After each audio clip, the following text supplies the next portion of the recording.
सहना ववतु सहनौ भुनक्तु सह वीर्यं करवावहै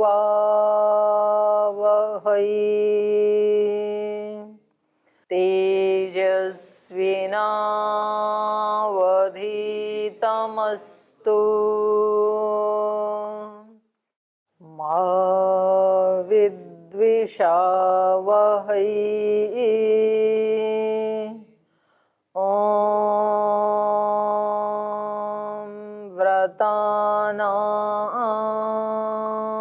व्रतपते व्रतं चरिष्यामि तच्छकेयं तन्मे राध्यताम् इदमहमनृतात् सत्यमुपैमि ॐ शान्ति शान्ति शान्तिः।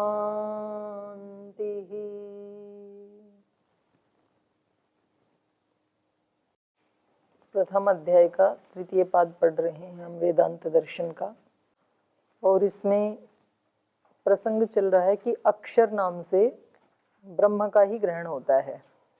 एक प्रसंग पहले 9 सूत्र तक चला, जिसमें ये बताया कि ये लोक लोकांतर हैं, द्यू भू आदि, इन सब का आश्रय एकमात्र ब्रह्म है। अब यहाँ से एक दूसरा प्रसंग चला रहे हैं अक्षर को लेकर के, अक्षर शब्द को लेकर के। अक्षर का अर्थ तो अविनाशी होता है, तो अविनाशी से आत्मा का ग्रहण भी हो सकता था, लेकिन यहाँ पर ये स्पष्ट कर दे रहे हैं कि हम अक्षर से किसका ग्रहण कर रहे हैं, ब्रह्म का। क्योंकि यहाँ पर प्रसंग किसका चल रहा है, ब्रह्म का प्रसंग चल रहा है। तो इसमें हेतु दिया कि वो ही क्योंकि धारण करता है, अक्षर ही इन सब लोक लोकांतरों को, आकाश पर्यंत, अंबर पर्यंत, और केवल धारण नहीं करता, साचे प्रशासनात्, वो शक्ति शासन भी करती है हम सब पर, लोक लोकांतरों के ऊपर उसके ही प्रशासन में चल रहे हैं ये सारे लोक लोकांतर। तो इससे क्या पता लगा, अन्य भाव व्यावृत्तिश्च, ब्रह्म के अतिरिक्त किसी अन्य भाव की व्यावृत्ति भी होती है। जो इसमें उदाहरण दिए हैं उन प्रसंगों से ये पता चल रहा है कि यहाँ पर ब्रह्म का ही ग्रहण होगा, किसी अन्य का ग्रहण नहीं होगा। फिर 13 नंबर सूत्र में हेतु दिया ईक्षति कर्म व्यपदेशात्, क्योंकि जो ये उदाहरण दिए हैं अन्य भाव व्यावृत्ति वाले में, उसी से अगला जो है प्रश्नोपनिषद का ही, तो उसमें कहा स ईक्षान चक्रे, उसने ईक्षण किया। तो ईक्षण तो ब्रह्म ही कर सकता है। हम मनुष्य जो चाहते हैं उसको इच्छा बोलते हैं, और भगवान जो चाहते हैं उसको ईक्षण बोलते हैं। क्योंकि वो जो चाहता है वो अपने किसी व्यक्तिगत सुख के लिए नहीं चाहता है, क्योंकि वो तो पहले ही आनंद स्वरूप है। तो उसको किसी लोक से, किसी वस्तु से सुख मिलेगा ऐसा तो है नहीं। और हम मनुष्य जो कुछ भी चाहते हैं वो अपने सुख के लिए चाहते हैं, क्योंकि हमारे पास अल्प सुख है अभी और हमें भोमा चाहिए। तो इसलिए हम जो चाहते हैं, जो हमारी चाहत होती है, उसको इच्छा कहते हैं, और भगवान जो चाहते हैं उसको ईक्षण कहते हैं।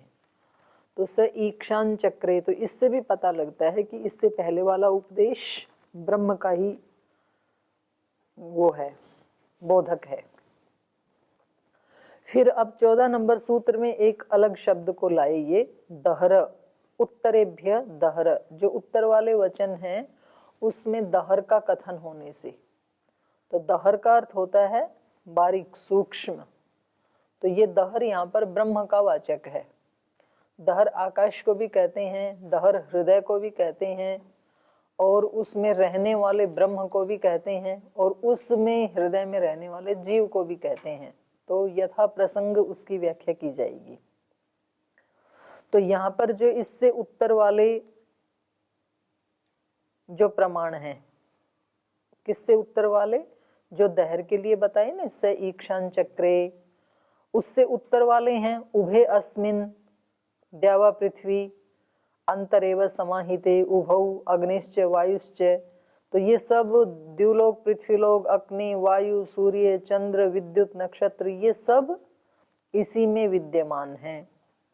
तो इससे पता लगा कि ऊपर वाला जो प्रसंग है जिसमें दहर शब्द आया है, यदस्मिन ब्रह्मपुरे दहरम पुंडरीकम वेश्म, तो यहाँ भी दहर से ब्रह्म का ही ग्रहण किया जाएगा, क्योंकि उत्तर वाले जो गुण बताए हैं ब्रह्म के, वो जीव में संभव नहीं है, क्योंकि जीव द्युलोक, पृथ्वीलोक को, अग्नि, वायु आदि को अपने अंदर धारण नहीं कर सकता है, विद्युत, नक्षत्र आदि को। तो इससे पता लगा कि यहाँ पर छांदोग्य उपनिषद के 8:1:1 में जो कहा है वो ब्रह्म का ही वाचक है। वहां पर यदस्मिन ब्रह्मपुरे दहरम पुंडरीकम वेश्म दहरो अस्मिन अंतराकाशः तस्मिन् यत् अंतः तद अन्वेष्टव्यम तद्वाव विजिज्ञासितव्यम इति, ये जो कहा है। आगे एक और हेतु दिया, गति शब्दाभ्याम तथा ही दृष्टम लिंगम च। गति और शब्द के द्वारा भी उस दहर से ब्रह्म का ही ग्रहण किया जाएगा, क्योंकि तथा ही लिंगम दृष्टम, उसी प्रकार का लक्षण देखा जाता है अध्यात्म ग्रंथों में। तो गति क्रिया विधानात् तद्वाचक शब्दाच्च दहरो अत्र ब्रह्मात्मा परमात्मा एव अस्ति। गति क्रिया का विधान होने से तद्वाचक शब्दाच्च और तद्वाचक, तद्वाचक मतलब गतिवाचक, गतिवाचक शब्दों का ग्रहण होने से भी दहरो अत्र ब्रह्मात्मा, दहर शब्द से यहाँ पर परमात्मा या ब्रह्मात्मा का ही ग्रहण किया जाएगा। ब्रह्म को ही ये ब्रह्मात्मा कहते हैं भाष्यकार। तो यहाँ पर तत्र तद्यथापि हिरण्यनिधिम निहितम अक्षेत्रज्ञ, अक्षेत्रज्ञा उपर्युपरि संचरन्त न विन्देयुः, न विन्देयु एवं एव इमाः सर्वा प्रजा अहर अहर गच्छन्ति एतं ब्रह्मलोकं न विन्दन्ति अनृतेन ही प्रत्यूढ़ाः। तद्यथा यथापि हिरण्यनिधिम निहितम, तो ये जो हिरण्य निधि है अर्थात परमात्मा, हिरण्य मतलब सुनहरा, तो यहाँ पर पीछे भी है ना, वेदा हमेतम पुरुषम महांतम आदित्य वर्णम, आदित्य का वर्ण कैसा है? गोल्डन। तो वैसा उसका, तो वो प्रकाश स्वरूप है, वहां पर कोई कलर की बात नहीं है। तो सूर्य का जो प्रकाश है वो गोल्डन गोल्डन होता है, वैसे सूर्य के प्रकाश को श्वेत माना जाता है और चंद्रमा के प्रकाश को गोल्डन माना जाता है। और दिखता है सुबह सूर्य कैसा दिखता है? गोल्डन दिखता है, तो सोने जैसा प्रकाश उसका, और चंद्रमा का प्रकाश श्वेत होता है, धवल बोलते हैं ना, धवल किरणी। तो दोनों प्रकार के ही कथन सुने जाते हैं। तो यहाँ पर भी यही कहा, हिरण्य निधिम निहितम, जो निहित है हिरण्य निधि, उसको अक्षेत्रज्ञा, ये जो क्षेत्र को न जानने वाले, अक्षेत्रज्ञ, क्षेत्रज्ञ मतलब क्षेत्र मतलब शरीर, क्षेत्रज्ञ मतलब आत्मा। तो क्षेत्र को जो जानता है वो तो हो गया क्षेत्रज्ञ, और जो इस शरीर को अपने से अलग नहीं जानता है वो अक्षेत्रज्ञ। तो ये जो अक्षेत्रज्ञ हैं ये ऊपरी ऊपरी संचरंत, ऊपर ऊपर से ही बस उसमें संचरण करते हैं। न विन्देयुः, जैसा वो है वैसे को वो पाते नहीं हैं। न विन्देयुः एवं एव इमा सर्वा प्रजा, तो जैसे कोई एक अक्षेत्रज्ञ व्यक्ति उसको नहीं जानता है, वैसे ही ये सारी प्रजाएं, ये सारे ही मनुष्य अहर अहर गच्छन्ति, प्रतिदिन जाते हैं। कहाँ पर? एतम ब्रह्मलोकम, इस ब्रह्मलोक में प्रतिदिन जाते हैं, लेकिन न विन्दन्ति, ब्रह्मलोक में जाकर के भी ब्रह्म को नहीं प्राप्त कर पाते हैं, क्योंकि अनृतेन ही प्रत्युढ़ाः, क्योंकि वो असत्य से ढके हुए हैं। अत्र वचने, इस वचन में क्या कहा? प्रजानाम, प्रजानाम माने प्रजायमानानाम जनानाम, जो उत्पन्न होने वाले जन हैं, गते है अधिकरणम, उनकी गति का जो अधिकरण है वो दहर है। स्वप्न काले स प्रकृतो दहर उक्तो अस्ति। तो स्वप्न काल में उनकी गति का जो अधिकरण कहा है वो क्या है? ये प्रकृत दहर ही है। जो ऊपर वाले सूत्र में प्रकृत माने ऊपर वाले सूत्र में जो दहर शब्द कहा है, ये दहर शब्द ही उनकी गति का अधिकरण है। कहा ना अहर अहर गच्छन्ति, तो प्रश्न उत्पन्न होता है कुत्र गच्छन्ति, तो फिर बताया कि ब्रह्मलोकम गच्छन्ति, ब्रह्मलोक में जाते हैं रोजाना वो। तो उनकी गति का अधिकरण क्या हो गया? ब्रह्मलोक। तो हम सब रोजाना स्वप्न काल में कहाँ जाते हैं? ब्रह्मलोक में जाते हैं। तो वो ब्रह्मलोक पृथ्वीलोक से कहीं अन्यत्र है क्या? वहां जाते हैं क्या? तो कहाँ है वो ब्रह्मलोक? कहाँ जाते हैं हम? हृदय में ही ब्रह्मलोक है।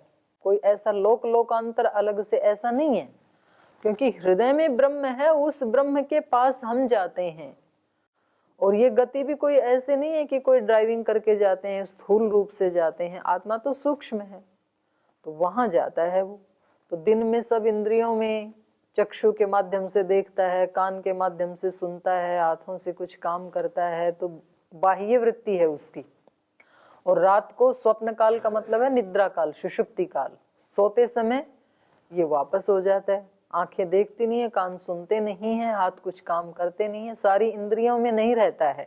तो कहाँ चला जाता है? ब्रह्मलोकम, ब्रह्मलोक को चला जाता है। लेकिन ब्रह्मलोक में जाकर के भी ब्रह्म को प्राप्त नहीं कर पाता है। तो कहा प्रजानाम प्रजायमानानाम जनानाम गते अधिकरणम स्वप्न काले स प्रकृतो दहर उक्तोस्ति। स्वप्न काल में या सुषुप्ति काल में, निद्रा काल में इन लोगों की गति का अधिकरण ये दहर ही है। यदि ही दहरो जीव स्यात् तथा कथम जीवानाम गते कारणम उच्यते। तो यहाँ पर दहर शब्द से अगर कोई कहे कि जी दहर शब्द से तो हम जीव का ग्रहण करेंगे, तो कह रहे हैं कि यदि दहरो जीव स्यात्, दहर शब्द से यदि जीव का ग्रहण करें तो कथा जीवानाम गते अधिकरणम उच्यते। तो इस दहर को जीवों की गति का अधिकरण कैसे कहा जा सकता है? उसमें तो वो गति करते हैं ना जीव, वो दहर है, तो उनकी गति का आश्रय कैसे कहा जा सकता है? क्योंकि जीव जीव में तो जाएगा नहीं, तो जीव अपने से भिन्न में ही जाएगा ना। तो अपने से भिन्न कौन बच गया? परमात्मा ही बच गया फिर तो इसलिए कहा, कल भी मैंने आपको कोई एक प्रश्न दिया था षोडश कला वाला, आपने बताया नहीं। षोडशम कला भरद्वाज पुरुषम वेत्थ इहैव अंतः शरीरे सौम्य। 16 कला वाला जीव को माने या 16 कला वाला ब्रह्म को माने? किसको माने? ये तो कल ही गया था कि उत्तर वचन से उसको मानेंगे। ये तो ही अग्रे तस्य इक्षितृत्वम प्रतिनिर्दिश्यते, ये तो कहा ही था स इक्षान चक्रे। दूसरा हेतु आपने दिया था, और उसके अतिरिक्त कोई है तो बताओ। षोडश कला वाला जीव को माने कि ब्रह्म को माने? किसको माने जी? नहीं, यहाँ पर जो कहा ना षोडश कलम भरद्वाज पुरुषम वेत्थ, तो मेरा प्रश्न ये था कि यहाँ हम ब्रह्म को माने कि जीव को भी मान सकते हैं? क्योंकि यहाँ तो स्पष्ट ही कहा ना इन्होंने कि भाई ब्रह्म ही है यहाँ पर। तो क्या जीव भी हो सकता है या जीव हो ही नहीं सकता है? ये मेरा प्रश्न था। और हो सकता है तो कैसे हो सकता है? वो ब्रह्म के समान कैसे हो सकता है? तो ब्रह्म के गुणों से युक्त तो रहे, लेकिन तो भी वो ब्रह्म तो नहीं हो जाएगा, तो उसको षोडश कला वाला कैसे कहें? तो ये षोडश कला वाला तो ब्रह्म है, तो क्योंकि ये तो इसलिए है क्योंकि ये बनाता है ना सारी सृष्टि को। स ईक्षान चक्रे, उसने ईक्षण किया और इस सब को रचा उसने। सब कलाओं को रचने वाला वही है ना। तो जिसकी सब कलाएं हैं तो वो कला वाला हो गया। और जो उन बनाई हुई कलाओं को ग्रहण करता है, सदुपयोग करता है, उसको भी हम षोडश कला वाला कह सकते हैं। ये उत्तर है। इसने तो बनाई सारी सृष्टि को, तो ये तो सृष्टि वाला षोडश कला वाला है ही है। देखो दो चीजें हैं ना, एक तो किसी व्यक्ति ने घड़ी बनाई तो उसको क्या कहेंगे? घड़ी वाला। किसी ने घट बनाया, घड़ा बनाया, तो क्या कहेंगे? घट वाला। और जिसके पास वो घड़ी है उस व्यक्ति को भी क्या कहेंगे? घड़ी वाला। और जिसके पास वो घट है उसको भी घट वाला। तो एक तो बनाने वाले को भी हम कह देते हैं कि भाई ये व्यक्ति घड़े वाला है, मतलब इसके यहाँ घड़े बनते हैं, मिट्टी वाले घड़े बनते हैं या सोने वाले घड़े बनते हैं, उसको भी घड़े वाला कह देते हैं।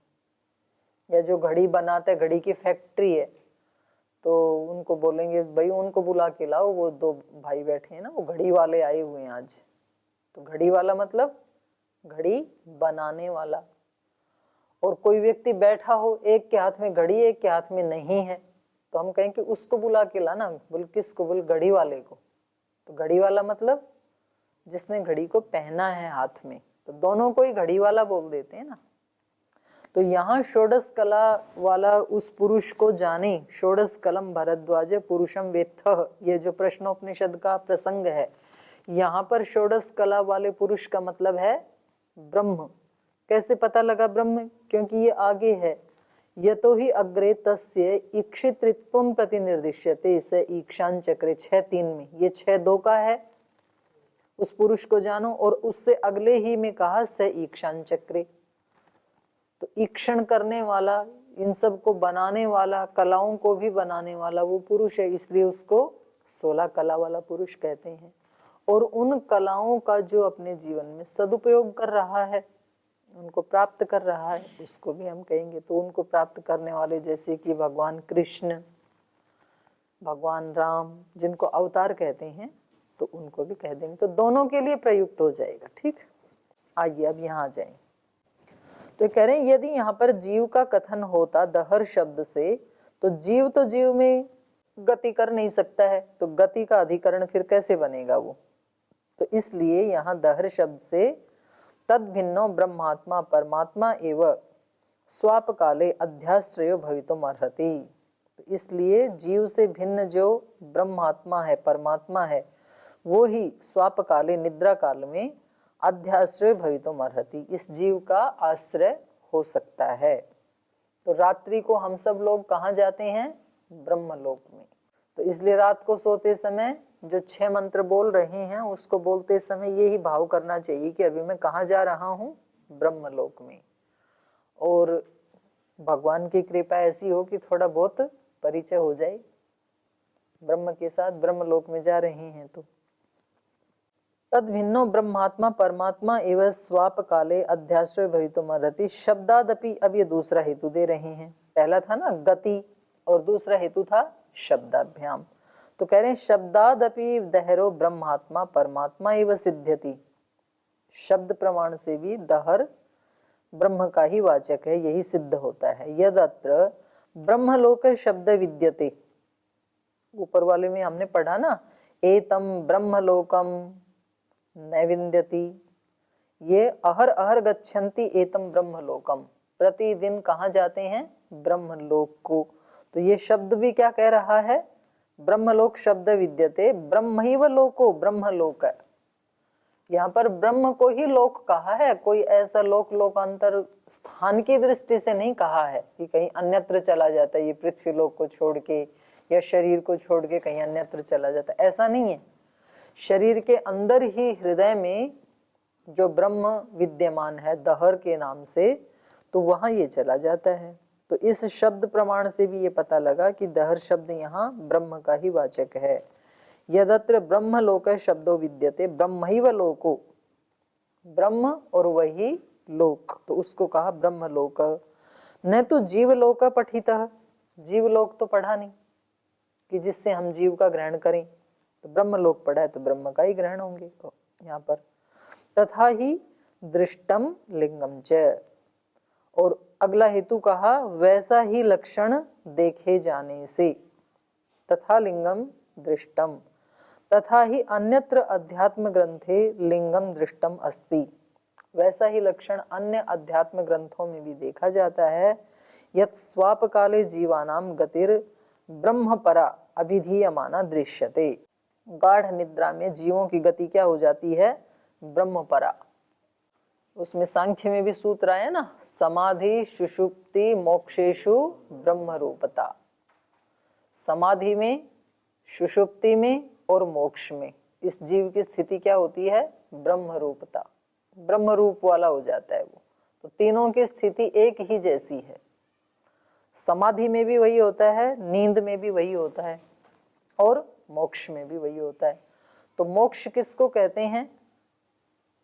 जिसमें सुख की प्राप्ति होती है, शाश्वत सुख की प्राप्ति होती है और दुख की अत्यंत निवृत्ति हो जाती है। तो यही तो बताया ना, अथ त्रिविध दुख अत्यंत निवृत्ति अत्यंत पुरुषार्थ।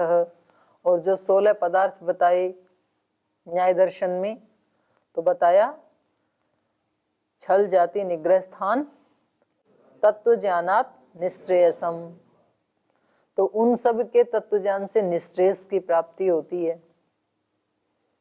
तो निश्रेयस कहें या अपवर्ग कहें या मोक्ष कहें, उस सब में क्या होता है? एक शाश्वत सुख की प्राप्ति होती है और दुख की निवृत्ति हो जाती है। जो दूसरा सूत्र है उसमें मोक्ष की क्या परिभाषा की? न्याय दर्शन का ही, दुख जन्म प्रवृत्ति दोष मिथ्या ज्ञानानाम उत्तरोत्तर अपाये तदनंतरा अपायात अपवर्ग। तो वो ही अपवर्ग बताया। तो ये सारे, जहां दुख का अत्यंत नाश हो जाए और सुख की नित्य सुख की प्राप्ति हो जाए, ये तीनों ही इन अवस्थाओं में एक ही जैसी स्थिति होती है। कोई व्यक्ति कितना भी दुखी क्यों ना रहा हो, दिन में कोई ऐसी घटना दुर्घटना हो गई, किसी की फैक्ट्री जल गई, किसी का कोई बहुत प्रिय व्यक्ति उससे बिछुड़ गया, तो ये व्यक्ति कितना दुखी है। लेकिन ऐसे रोते रोते उस व्यक्ति की आंख लग जाए 1 घंटे के लिए, तो उस समय वो दुख से बिल्कुल अलग हो जाता है। वो दुख उसके साथ रहता नहीं उतनी देर के लिए, जब उसको गाढ़ निद्रा आ गई। तो ये दुख से निवृत्ति है और सुख की प्राप्ति है, क्योंकि वो ब्रह्म के पास जाता है, उस समय ब्रह्मलोक में रहता है। तो अगर नींद ना आए ना, तो व्यक्ति रोगी हो जाए, तो भगवान ने ऐसी व्यवस्था बना रखी है कि भाई दिन भर जो भी आप अच्छे बुरे धर्म अधर्म पाप पुण्य जो भी करो, और उससे जो आपको सुख दुख मिलने वाले हैं, तो एक व्यवस्था ऐसी करते हैं कि रोजाना आप 4, 6, 7 घंटे के लिए ब्रह्म के पास जाओ और अपने उन दुखों से दूर हटो इतनी देर के लिए और सुख को प्राप्त करो। तो तब तो जीवन चलता है, सुखी होके आते हैं ना रोजाना वहां से। अगर तो ऐसा ना हो तो फिर तो व्यक्ति मर जाए दुखों से। अगर दुखों की विस्मृति प्रतिदिन एक सुनिश्चित काल के लिए यदि ना हो, तो इसलिए कोई व्यक्ति बहुत ज्यादा दुखी होते हैं, डिप्रेशन में होते हैं, नींद भी आती ही नहीं है, ब्रह्मलोक में जाते ही नहीं है, तो फिर क्या करते हैं? उनको पहुंचाते हैं ब्रह्मलोक में फिर नींद की गोली खिला के। तो डिप्रेशन वालों को हमेशा किसकी गोली देते हैं? नींद की ही देते हैं कि भाई आप थोड़ी देर वहां जाओ। यद्यपि वो कृत्रिम है और उसके साइड इफेक्ट हैं, तो वो लेने के बाद भी वो व्यक्ति हल्का होता नहीं है, भारी भारी ही उसके अंग रहते हैं, उसकी आंखें रहती हैं। पर ये भगवान की व्यवस्था है, देखो कितनी अद्भुत व्यवस्था है। तो ये कह रहे हैं कि यहाँ पर न तो जीवलोक पठितः तथा ही अन्यत्र अध्यात्म ग्रंथे लिंग दृष्टम अस्ति यत् स्वापकाले जीवानां गति ब्रह्म परा अभिधीयमाना दृश्यते। जो सुषुप्ति काल है उसमें जीवों की गति कैसी होती है? ब्रह्म परा, ब्रह्म परक ही कही गई है। कहाँ कही है? तदित्थम दहर शब्दस्य ब्रह्म परत्वे अस्ति। तो इस प्रकार से ये जो दहर शब्द है ये ब्रह्म परत्व ही है, क्योंकि हम ब्रह्म में ही जाते हैं, दहर में जाते हैं। स एनम यजमानम अहर अहर ब्रह्म गमयति। ये कहाँ का वचन है? प्रश्नोपनिषद का। अत्र एषः देवः स्वप्ने महिमानम अनुभवति। प्रश्नोपनिषद का 4:4 का चौथे प्रश्न का 5वां श्लोक है ये। स एनम यजमानम, वहां जो प्रसंग चल रहा है वो प्राणों का चल रहा है, प्राण अपान उदान आदि का। तो यहाँ स का मतलब है उदान प्राण। ये जो उदान प्राण है स एनम यजमानम, वो इस यजमान को, आत्मा को अहर अहर ब्रह्म गमयति, प्रतिदिन ब्रह्म के पास ले जाता है। ये जो उदान प्राण है ये प्रतिदिन उसको ब्रह्म के पास ले जाता है। अत्र एष देवः स्वप्ने महिमानम अनुभवति। तो ये जो देव है अर्थात जो जीवात्मा है, ये स्वप्ने, स्वप्न में अर्थात निद्रा अवस्था में जब उस ब्रह्म के पास पहुंच जाता है ना, तब अपने आप को महिमानम अनुभवति, महिमा वाला समझता है ये। तो मनुष्य वास्तव में महिमा वाला कब बनता है? जब उस ब्रह्म को प्राप्त कर लेता है। बाहर की जो महिमा है उसको क्या कहा? वहां नारद सनत कुमार के संवाद में भी क्या कहा? अल्प कहा। जो वही भूमा तत्सुखम। बोले वो महिमा किस में प्रतिष्ठित है? तो बोले वो अपने आप में ही प्रतिष्ठित है। बाकी हम मनुष्यों की महिमा किसी और में प्रतिष्ठित है। तो बोलते हैं ना भाई इनकी क्या महिमा है। वहां देखा हमने, महिमा का मतलब जो उसके पास वस्तुएं हैं उन सब को पद प्रतिष्ठा है, धन है, वैभव है, उसको महिमा माना जाता है। लेकिन वास्तव में ये सब इस जीव की महिमा नहीं है। तो इस प्रश्नोपनिषद के इस प्रसंग से भी क्या पता चलता है कि वास्तव में ये महिमा वाला कब बनता है? जब ये ब्रह्म से मिलता है। उससे पहले की जो इसकी महिमा है ये 2 कौड़ी की महिमा है। ये इसको सुखी नहीं कर सकती हैं, कितनी भी महिमा क्यों ना हो इसके पास। जब तक ये ब्रह्म से ना मिले तब तक ये उस महिमा को प्राप्त नहीं कर सकता है। यही उसकी महिमा है। क्यों ऐसा? ये महिमा छोटी क्यों पड़ जाती हैं? और ब्रह्म के पास रात को जाता है तब ही अपने आप को महिमावान क्यों मानता है? वास्तव में तो महिमा कुछ पद प्रतिष्ठा, धन दौलत, डिग्री, पढ़ाई उसकी होती है ना। तो रात को तो इसको कुछ भी मिलता नहीं है। तो फिर भी यहाँ पर ऐसे क्यों कहा कि ये अपने आप को महिमानम अनुभवती, महिमा वाला अनुभव करता है? तो वो तो जागरण का हो गया। तो जागरण में तो ये महिमा वाला होता ही नहीं। यहाँ पर तो शब्द प्रमाण कह रहा है कि जब स्वप्न काल में उससे मिलता है तब ये अपने आप को महिमावान अनुभव करता है। महिमा वाले से मिल रहा हो तो ठीक है, पर उस समय ये दिन में वास्तव में लोक में महिमा तो इन चीजों को कहा जाता है ना। तो रात को तो कुछ भी है नहीं, ये थी वो और भी छूट गई सब। तो महिमा वाला क्यों कहा इसको? दिन में महिमा वाला कहना चाहिए ना, क्योंकि वास्तव में तो महिमा तो दिन में है, रात में तो कुछ भी नहीं, अकिंचन कहना चाहिए। और ये कह रहे हैं कि उससे मिलता है तब ही महिमा वाला होता है। क्योंकि महिमा की जितनी भी वस्तुएं हैं वो हम किस लिए प्राप्त करते हैं? सुख के लिए। लेकिन वो कितनी भी प्राप्त कर लें, क्या हमें दुख की नितांत निवृत्ति हो जाती है क्या उनको प्राप्त करके? नहीं होती है। लेकिन नींद में कोई दुख रहता है क्या? नहीं रहता है। तो दुख की निवृत्ति ही सुख है और सुख की प्राप्ति ही महिमा है। तो इसलिए यहाँ पर कहा कि ये उस समय महिमा को प्राप्त कर लेता है जब ये ब्रह्म को प्राप्त होता है। तो यत्र एतत् पुरुषः स्वपीति नाम सता सौम्य तदा संपन्नो भवति। ये भी कितना सुंदर वाक्य है। ये जो पुरुष जब उससे मिल लेता है, स्वपीति माने जब ये ब्रह्म के साथ एकाकार हो जाता है, उस ब्रह्म लोक में चला जाता है, जब गाढ़ निद्रा में होता है, तब स्वपीति नाम सता, स्वपीति नाम वाला होते हुए हे सौम्य तदा संपन्नो भवति, तब ये संपन्न होता है, तब पूर्ण होता है। तो इसकी यात्रा कहाँ खत्म होगी? ये संपन्न कब होगा जीवात्मा? जब ये ब्रह्म से मिल जाता है तब संपन्न होता है, उससे पहले संपन्न नहीं होता है। चाहे किसी के पास कितना भी धन दौलत सांसारिक वस्तुएं कितनी भी क्यों ना हो, जब तक वो ब्रह्म से नहीं मिलेगा तब तक वो व्यक्ति संपन्न नहीं होता है, तभी संपन्न होता है।